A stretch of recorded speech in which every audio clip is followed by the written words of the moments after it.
Welcome to Do Different Better with Elaine Rasmussen, where we're here to talk about wealth wisdom and money moves, making finance simple for everyday people.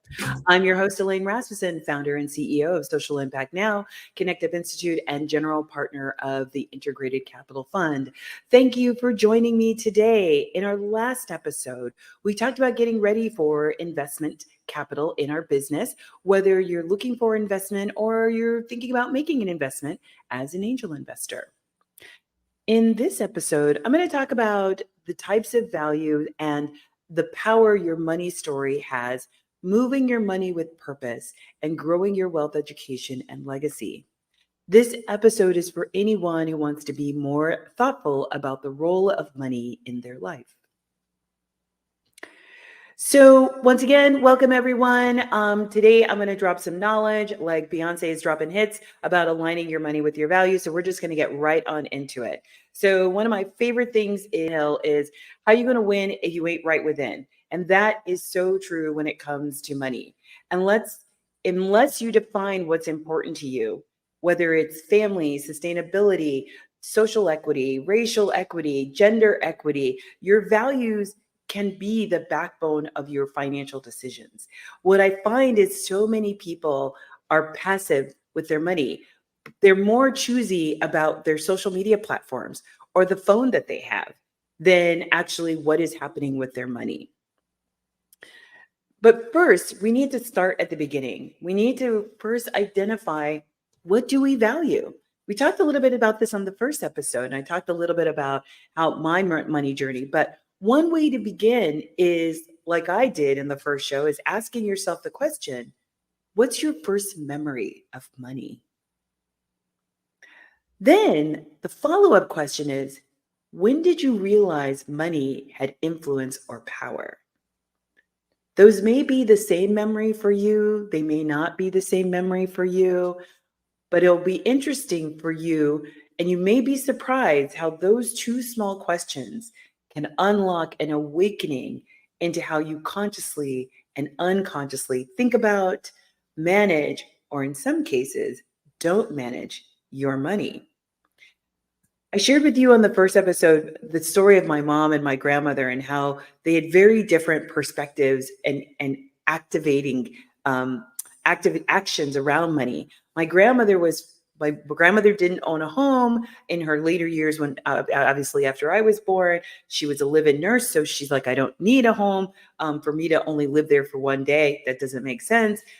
She was very much wanted to always be dressed well. She did not mind spending $150 on a pair of pants. That may not sound like a lot today. It was a lot in 1978, right? So she was not, it was not above her to treat herself. It was not above her to, she often would say, I work, this is my money, I get to do with it what I want, and you can't take it with you. And that was her perspective.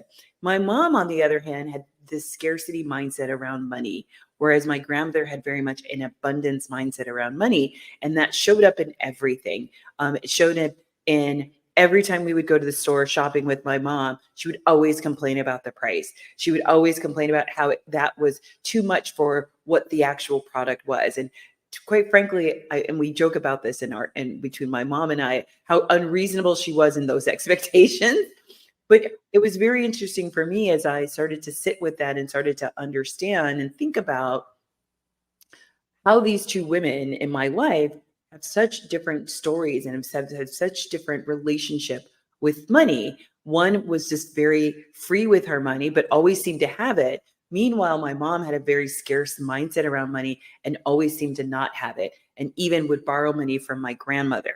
And so it was this really, really interesting thing that led to me navigating and trying to figure out what did that all mean for me and what it was my reality with the job that I was working at the time, my salary. But I would say that I had a very unhealthy relationship with money for probably the first 25 to 30 years. I think it was really the birth of my son that really kind of snapped my head back and put me in a position to really think about me wanting to be an active participant in my own money journey. So these two questions What's your first memory of money, and when did you learn that money actually had influence? These are two great questions to ask anyone that you're dating, if you're already in a relationship. It's a great question to talk about with your kids, talk with friends. And if you can listen without judgment, you can have some pretty insightful conversations that may influence your thinking and behaviors. You might want, my wish for you is that it creates some understanding and possible bridge of common ground with the people that are closest to you on how you can have better money conversations, but also think about um, what your relationship is, and how, where's the tension between you and some of these other people in your life. Share with me in the comments or DM me your aha moments if you actually are brave enough to have those conversations. I would love to hear from you. But now let's talk about the actual money. Your bank account isn't just numbers, it is part of your power. And like Susie Orman says, people first, then money, then things. So it's, why wouldn't you put your money where your heart is? And some of the one question that you can ask yourself is, where is your money sleeping at night? I think we talked about this in a previous episode. Is your money at a financial institution that invests in your community, that invests in people who look like you, or supports the things that you care about, right? Now, with the advancement of financial technology or fintech, you don't necessarily, who goes to the bank anymore? I think except for elderly people. No one goes to the bank. So that rationale of like, oh, well, it's in my community, it's next to me, how often do you really go to the bank? You might go to the bank because you've got a roll of quarters that you want to exchange for cash. You might have to get, I'm going to be taking a trip soon, so I'm going to be exchanging some foreign currency. But when we think about it, so I point that out, for that not to be a barrier around access, because many bank and financial institutions, they now have online deposit. You can deposit money from your phone if you're still getting a paper check and you're not doing automatic deposit. There's uh, there's auto deposit, electronic fund transfer. So the limitation of having to go to a bank that's in your community is no longer, even for those folks who may not have reliable transportation, right? But thinking about, where is my money sleeping? Because that money is being used to make loans. That money that you put in the bank is being used to make investments. So to understand how the financial institution where your money is, how they're using your money, I think could be some valuable information for you. Maybe you care, maybe you won't care once you get the results. But if you do care, it'll definitely be a worthwhile experience. So that's just one question. Another thing that's really important is for you to start setting goals and really thinking about, once you set those goals and have a clear understanding, money, right? What's happening? Are you trying to save? Are you anticipating getting a better job? If you're anticipating getting a better job with a better salary, what's the plan for that money? Oftentimes what we do is we keep moving upwardly mobile in our job and we don't have a plan to go along with it. So then we just spend more mindlessly. And then we wonder why, I've got this job, I'm getting paid 20% more money. Why do I not have 20% in my bank account? Well, that's because you didn't have a plan, knowing that you were going to get the promotion. Or once you got the promotion, or you moved into a new role, or you now stepped into your business and your business is doing well. You didn't have a plan of like, no, I'm going to keep my current state of living, right? I think there's a meme on Instagram that talks about, living below your means, right? And that way you'll always be able to be in a position to take care of yourself, right? But setting goals is really, really, really important. And it's not always easy. So how can you think about that? Well, one way to think about that is what's called a fire number. Have you figured out what your fire number is? A fire number is generally 25 times your annual expenses. It's an estimate of how much money you'll need to reach comfortable retirement. So whether you want to retire at 35, 45, 55, 65, having this equation allows you to kind of help you think about, how much does that need to be? And the 4% rule refers, there's a 4% rule, which refers to the idea that once this money is saved, you should aim to withdraw 4% of your savings every year during your retirement. So, well, that's one framing, and there's lots of framings you can use. That's one I like to think about because it makes it real of like, what am I doing now? And how long do I have before that retirement age? And is that realistic? And what do I need to do to get in gear to make sure that that's actually possible? And retirement doesn't mean that you go into a closet and like wait to die. Retirement can be, I'm living in a foreign country every quarter, I'm living someplace else, or I am I'm able to invest in real estate and fix up properties, or I want to do woodworking in my with my wood in my garage, and I want to be able to sell that, but I don't want to have to live off of it. Right? You'll be able to do that. So whether you sell one of your pieces, it won't matter because all of your expenses are covered. But if you do, great! It's going out to dinner money. That's awesome. These are just some examples of how you can start to create financial goals. Another is to get a financial advisor.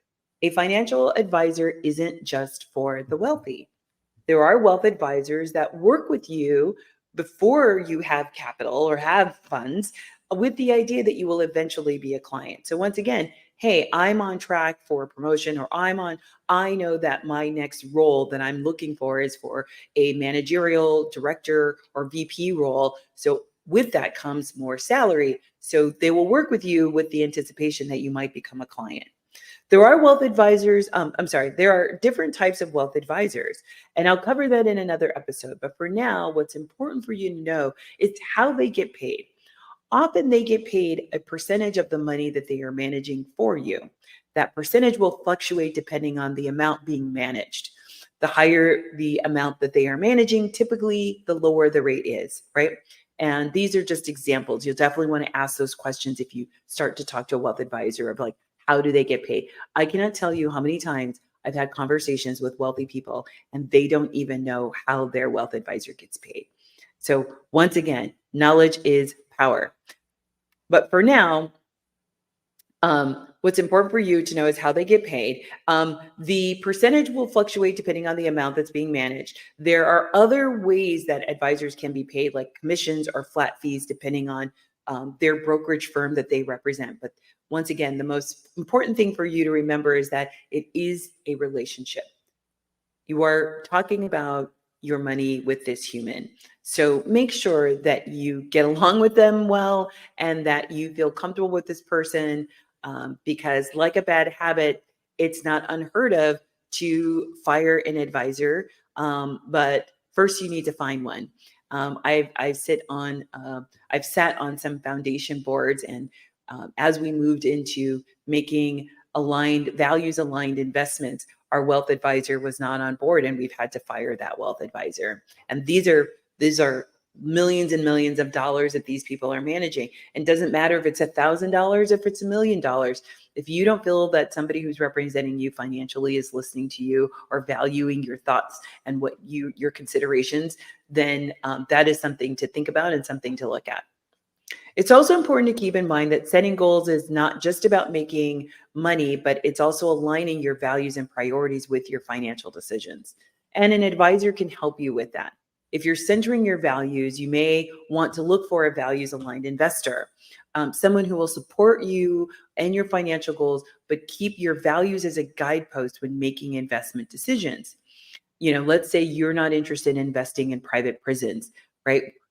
They can keep that into consideration, although sometimes you don't always have visibility into the investments that you make. Typically we'll talk about this on another show. Your money gets invested in what's called a fund, which is a pool of investments, and sometimes they don't have control over whether or not the thing you don't want to invest in is in that pool. But it's becoming more commonplace and more regular to be able to find funds that exclude certain kinds of what are called sin industries. So that's tobacco, pornography, and gambling. Those are the big ones. Oil and fossil fuels are another one that is gaining traction as far as sin, what are called sin industries that people don't want to invest in. But what we will talk about is there might need to be concessions, like I just mentioned, and in reaching your financial goals due to the limitations of certain kinds of investments. Each kind of investment, which is called an asset class, has limitations within it by how it's structured that will align or not align or create some tension with you having a portfolio, an investment portfolio that is aligned with your values. So, a common misconception is that setting financial goals means sacrificing enjoyment and living frugally. However, it's possible to reach your goals while enjoying your life, but also by finding balance in saving and spending. And so there are ways to do that, right?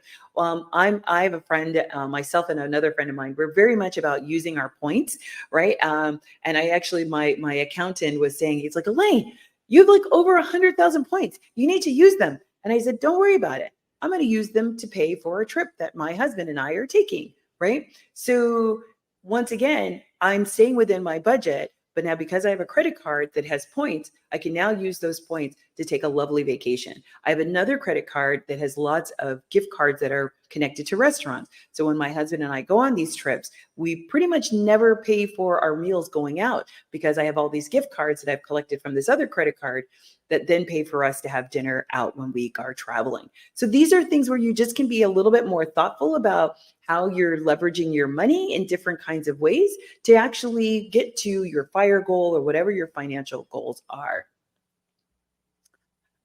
Let's see. So one way to start creating financial goals is examining your current spending habits and identifying areas where you can cut back or make changes.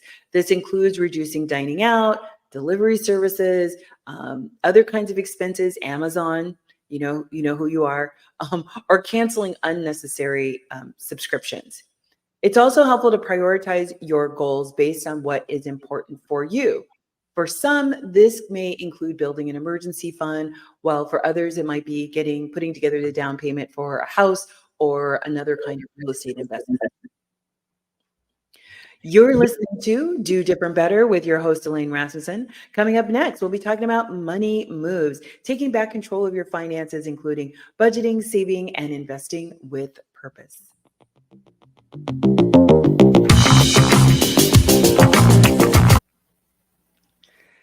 Yeah. Welcome back to Do Different Better. I'm your host, Elaine Rasmussen. We've been talking about understanding your values and the power of your money story. Now I'll get into money moves, taking back control of your finances, including budgeting, saving, and investing with purpose. So, moving on to talking about money moves like Cardi B, it's time to talk about budget with a purpose. Every dollar you spend is a vote for the world that you want to live in. So, what does that mean? What does that look like? And we talked a little bit about this before in a previous episode as well. We talked about when you make a choice to shop at a Kowalski's or a Whole Foods versus shopping at a Vons or some of the other supermarkets here in Minnesota, we have Cub Foods, right? You are saying that I support that organization, how they run their business and how they interact with my community. Now, maybe you've never thought about it before, but what I like to say is everybody is an investor. Every dollar you spend is an investment because there are other places and spaces that you can choose to spend your money. So while you may not know it, you are making decisions about what you're supporting with how you spend your money. So, what does that actually look like?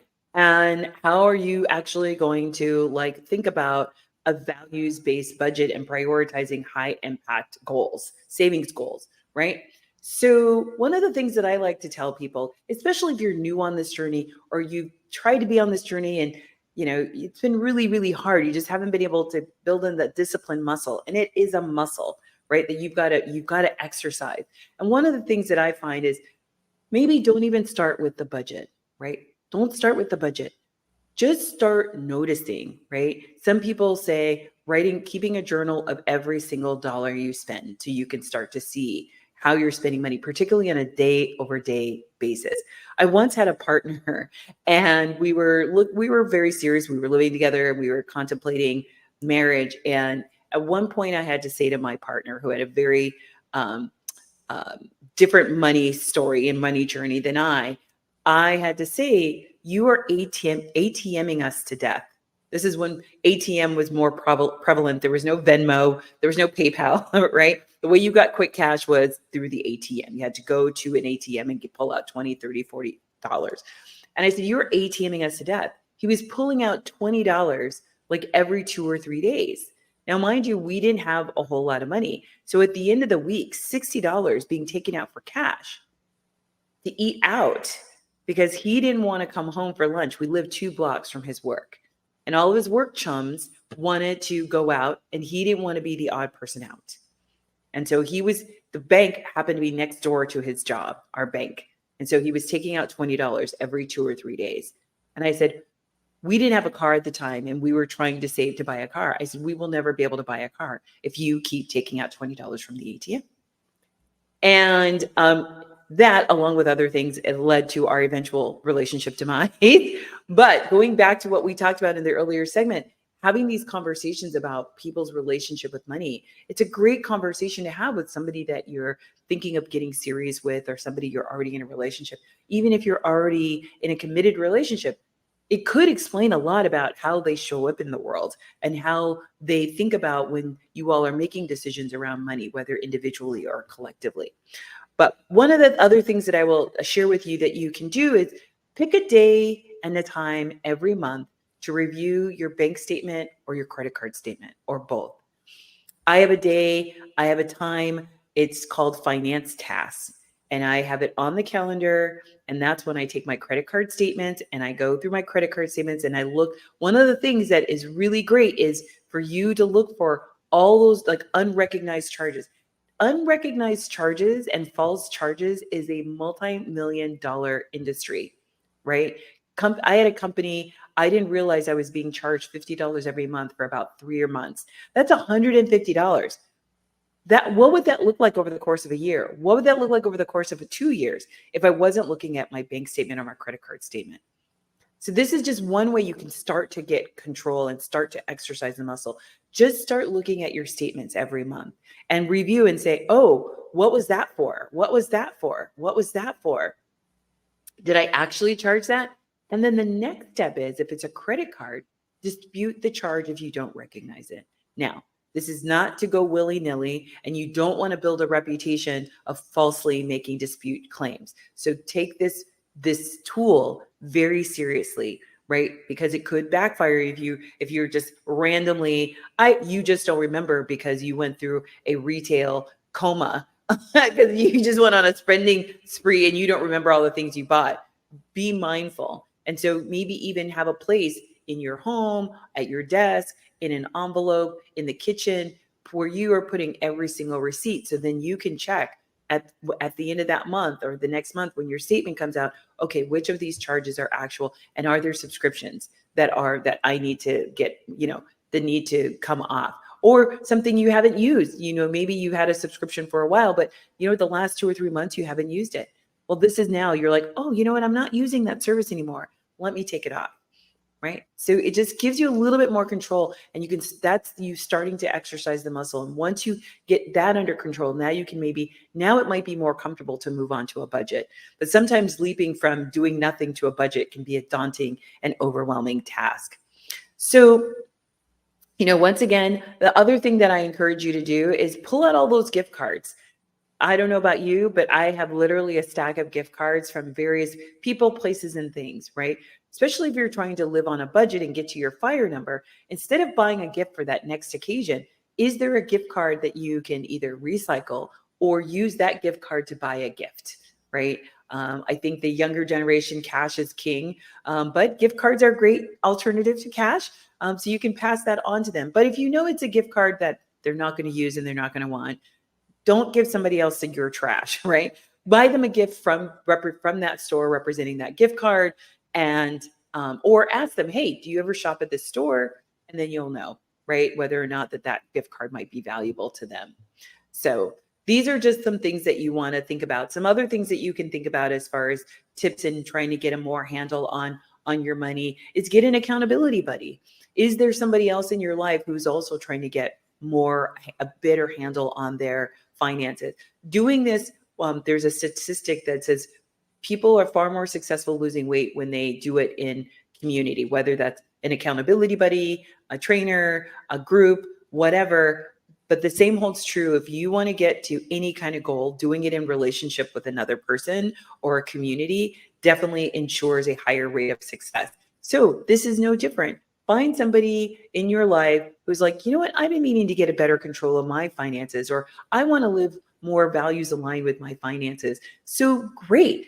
Maybe you meet for coffee Saturday mornings at 9 o'clock and you're like, okay, these are the three things that we're going to do together. We're going to review our financial statements. I'm going to share with you what I found. You're going to share with me what you found. You both are going to leave with an action step based on what you learned. Hey, what's the thing that we're going to do? And that could be, or you might even want to make a club about it. You might even want to incentivize each other. You might want to say, hey, if we collectively save $5,000, what are we going to do? We're going to go to an all-you-can-eat Sunday buffet brunch, right? At a really nice, expensive restaurant.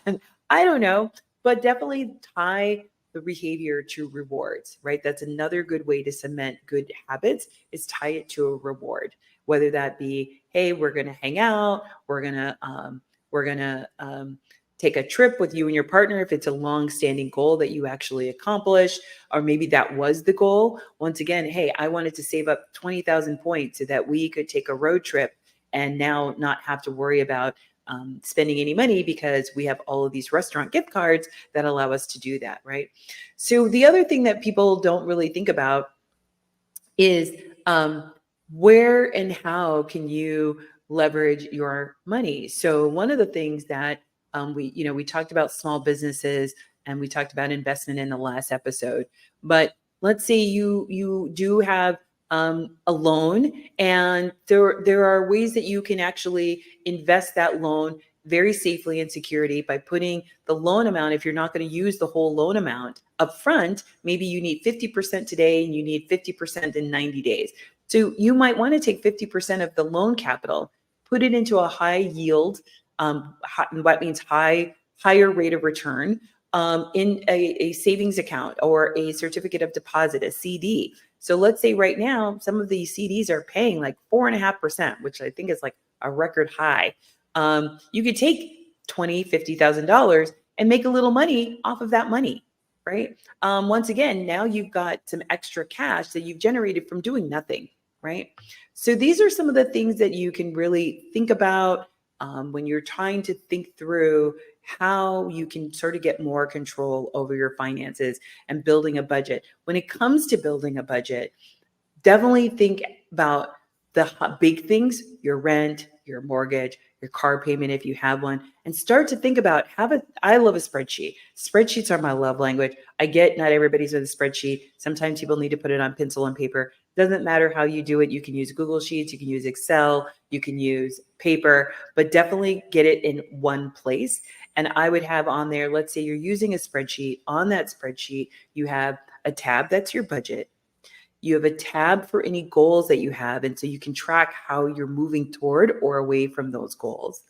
I would say if there's something big that you're saving for, that you have a tab for that, that you have a tab for list of activities that you want to start incorporating. So maybe over the first 3 to 6 months, you're just going to be reviewing your bank statements. The next 6 months, you're going to be reviewing your credit card statements and your bank statements. The next one is you're going to build a budget, but start tracking all of the things that you want to do to become more financially responsible on that spreadsheet. So you might start to see multiple things. And I would also add, if you're trying to pay off credit cards, have a tab for each one of those credit cards you're trying to pay off.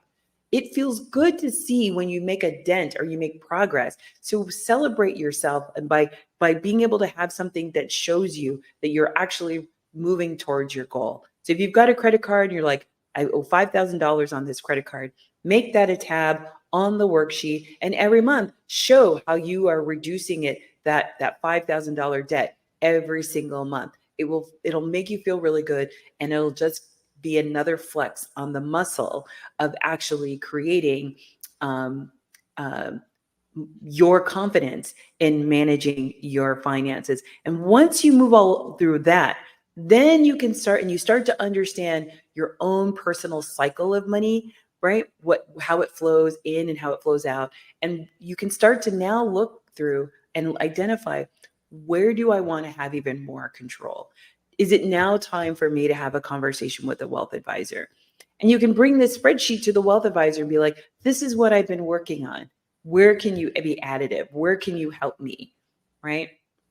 So once again, the more information you have that you can bring to a conversation with a wealth advisor, with a partner, these are all going to be great things that you can do to help move yourself to have a more values aligned and be more financially confident in managing all of your finances. And quite frankly, your finances in partnership with your loved ones. So you're listening to Do Different Better with your host, Elaine Rasmussen. Coming up next, we're going to talk about living the legacy, sustaining your wealth and values over time.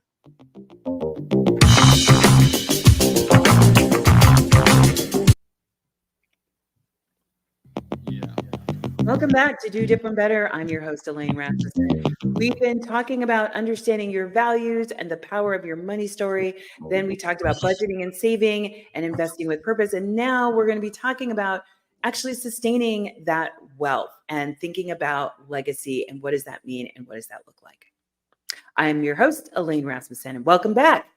So, one of the things that I hope folks walk away with and don't feel too overwhelmed, but I can understand, especially if you are uncomfortable and you come from a familial background that does not celebrate talking about money. Um, Managing money is a full contact sport. We really need it. Impacts us. It is the thing that is ever prevalent and the thing we talk the least about. And I believe that it being a full contact sport, we should act accordingly. I don't think we need to be thinking about every single minute of the day. That's not what I'm recommending or even suggesting. That can be very anxiety producing. But I think the more you control what's happening and the money in your life, I think your anxiety will actually go down. Part of the anxiety you're feeling is feeling out of control. Part of the anxiety that you're feeling is not knowing what any of it means or where it's going or how it's happening. But all of that is fixable. And we talked a lot about that in the last segment of what are the ways that you can start to take back control. And once you start taking back that control, it becomes its own natural cadence, its own natural language, and it becomes habit, right? But you've kind of got to start somewhere. It's kind of like going to the gym, right? Muscles don't just come from nowhere. You got to keep going, even if that's only for 20 minutes a day. You've got to start somewhere, right? So, one of the things that you can think about when you get to a certain level, you've done all this work, you've been checking your finances, you've been looking at your credit card statements, you've created your fire number. So, then what? Well, then you're in a position where you can even start to think and dream even bigger. What could it look like to leverage that capital into making an investment, whether it be in a small business, whether it be in an investment property, or maybe it's creating your own foundation. I have a girlfriend of mine.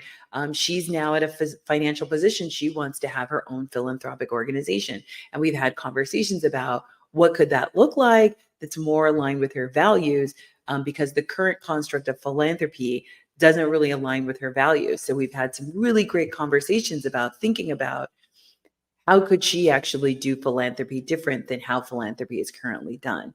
There's one organization, the Chan Zuckerberg Foundation.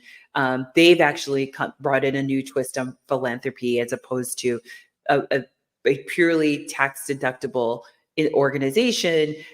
They've taken a very different approach in how they are doing philanthropy, and they set themselves up, instead of a foundation, they set themselves up as an LLC, a limited liability corporation. So there's lots of interesting models on there, but you can't really think about that until you clean up all the other stuff. But it's a really nice way to even take your values even further, right? Particularly when we think about taking your money and investing in a local business, right? Like, one of the things that I'm seeing very prevalent is younger people.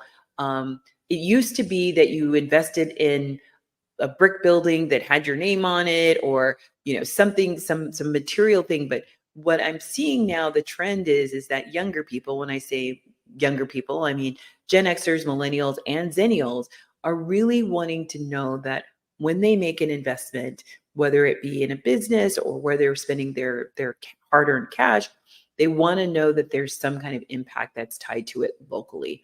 Our community is really, we had this globalization period that happened, and that happened during my lifetime. And now people are really starting to come back to what's local. I want to know my neighbors. I want to know the people in my community. I want to know that I want to be able to drive by that business that I made an investment in.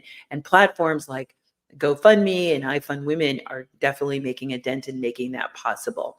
But once again, all of these opportunities are quintessentially investments. So never do anything that you're not afraid to lose, right? And that includes anything that you do with your wealth advisor. Now, it's your wealth advisor's job not to lose money for you. But one of the things, it's kind of like my mom used to say, like never lend money that you actually need, right? If you're lending money, assume that you're not going to get it back. And I've had mixed results. I've had people pay me back money that I've loaned them, but I've also had people not pay me back. But I always kept that in mind of, I'm not going to loan money that I'm not afraid to lose, right? And then that way it never puts me, doesn't mean I never do it, but I'm always conscientious of what could be the impact on me financially if I'm not aware, or if I have taken into account that I may not get the money back. And it's a gift. I'm, in my mind, I may not tell the person it's a gift. They negotiated with me for a loan, but in my head, I'm thinking it's a gift. And now I can have a different relationship with that person, but also with the money that is now left my pocket.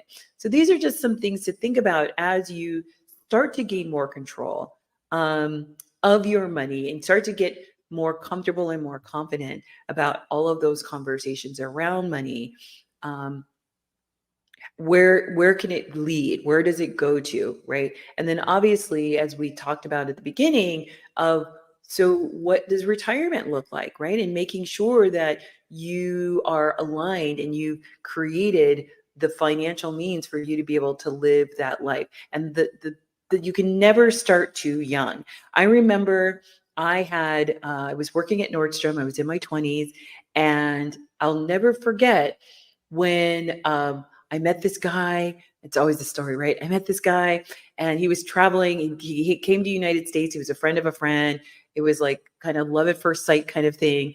And he was traveling around. He was a performing artist and was traveling around, and eventually was going to Europe and then going on to Africa to perform. And while he was in Europe, we were writing. This is, once again, there was no email back in the day. We were writing to each other, and he was telling me how great it would be if I were with him in Spain. And I said, well, I can make that happen. And because I've been putting money into the company 401k, now mind you, I'm 21 years old. I've been putting money into my 401k, my work 401k. So I was able to draw out I took all that money. I quit my job. I took all that money, which at the time was $5,000. So we're talking what, I think around 1982. Or actually, yeah, around 1982.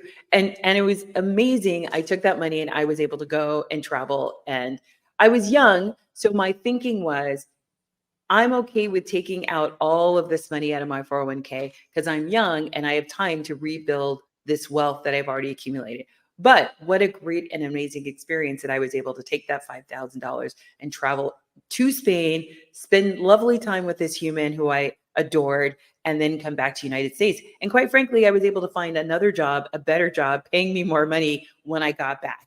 So I just say that, not that everybody should take their 401k and like squander it on a love interest, but but that's the power of being able to, as you're young, to be able to know that if I start putting money into the company 401k now, and I encourage everyone to do it, and I encourage you to match, if you can financially afford it, to match whatever the company is matching. If they're matching your salary at 3%, add another 3%. So now you've got 6% that's sitting, that's making you money. You could possibly get to your FIRE number by the time if you're 20 and you start doing this, by the time you're 35 or 40, because now what you're able to do is, no matter what job you go to, you can have your 401k follow you to your next job. So the 401k doesn't go away. It just keeps following you and growing as you move through different companies or different organizations. So these are all things for you to think about as you start to um, uh, think about what's next and what am I doing now that can contribute to a greater life. Now, there's some of you who might say, listen, Elaine, no one is promised tomorrow. You're absolutely right. But if tomorrow gets here, you want to be able to like take care of yourself, right? So, and let's take the worst case scenario, right? You've been saving all this money. God forbid you or your partner experiences a very intense medical concern. Well, you now have the money to take care of it, right? One of the biggest, I think, the statistic is the largest, the debt that gets people most financially broken is medical bills, right? So one of the, I think I talked about this story before, but for me personally, one of the things that I learned when I learned what wealth meant to me, wealth wasn't necessarily this number. It wasn't this like $1 million, $2 million, $3 million. To me, wealth was the ability to be able to cover my expenses without having to check my bank account. And once I hit that level, now it was just a matter of increasing that number. But that came to me as a result of I read a Susie Orman book. And in that book, Susie was talking. It's a great book. I think I still have it. It's got lots of highlighting and red underlining. I should pull it out and read it to you. Some of the things that I've highlighted from 30 years ago. But one of the things was she recommended just start saving $5. Just start putting $5 away. And I started doing that every week. And then after a couple of months, I bumped it up to $10. And I started doing that every week. And then I bumped it up to $20. And I was doing that every week. And then I bumped it up to $30. And I was doing that every week. Eventually, I built this little coffer of money, and it would just went off to the side. I never saw it. It was in a savings account. I never touched it. I didn't have access to it. I didn't want to have access to it. I didn't have a debit card, I should say, for it. And so I would have to go to the bank if I was going to take out that money. But what was so great was my son ended up having some kind of emergency. I don't remember what it was. It was a long time ago. But I remember the moment when I saw what the expense was going to be. And for the first time in a very long time, I knew I didn't have to check my bank account. I knew that the money that I needed to take care of that expense was in my bank account. It was in my savings account. And it was at that moment, it was a lightning rod. I'm like, oh, this is what wealth is for me. This being able to just be like, oh, I've got it covered. I don't have to worry about it. I didn't have to stress about it. I had to bite my fingernails at night, wondering and thinking about, because also remember, there wasn't a gig economy back then, right? Now you can maybe like go an Instacart for a few weeks or be an Uber driver. But even still with that, the living is questionable, right? How much of your life are you giving up by constantly hustling and piecing mealing all of these things together? That in and of itself is super, super stressful, right? But it was at that moment, I was like, oh, this is what wealth is, right? The beginning. This is the sand in the oyster before it becomes a pearl of what wealth is. And then it's just going to grow and grow and grow. If I keep doing what I'm doing and get more disciplined about what I'm doing, it's only going to get bigger and it's only going to get better. And that excited me because I had never had that perspective in my entire life up into that time. And I was probably in my mid 30s when that happened. And so some might say that was early, some people might say that was late, but better late than never. And so I just want you to take this conversation, and once again, I hope this isn't anxiety producing, although it might be, but start to just think about what is the life you want and start where can we start, and start small, right? What is it? The voyage of 1,000 steps starts with the first step. So what's the first step that you can do? And I want you to make a commitment and send me in the DMs or on my social, what's the commitment you're going to make for the next 30 days? What's one thing that you're going to do in the next 30 days to get you more financially secure, advance your financial or wealth education. Maybe it's going back into listening to the first 3 episodes of my show. Maybe it's sitting down and meeting your banker at your bank. Maybe it could be a lot of other things, right? So, but I want you to get conscious. I want you to be awake. But I also want you to spread the word, right? I want you to really start thinking about how you learn on this journey. Educate your friends, educate your family, your community on your financial literacy. Now, in conclusion, let's make our money work for us and our values. I know you can, just like Nas says. So let's do this together and build wealth that matters and that lasts. Well, that wraps up another episode of Do Different Better with Elaine Rasmussen, where we talked about money, your money story, the power of your story, and moving money with purpose and growing your wealth education and legacy. I can't wait for next week's conversation. Join me in the next episode of Do Different Better, where we're going to be talking about all things social finance. Let me know what you think of the show. We love comments, so tell us how this show helped you. If there's a money or finance question you have, or if there's someone you want me to interview, hit me up on LinkedIn or Instagram. Don't forget to hit the subscribe button and follow me on the socials.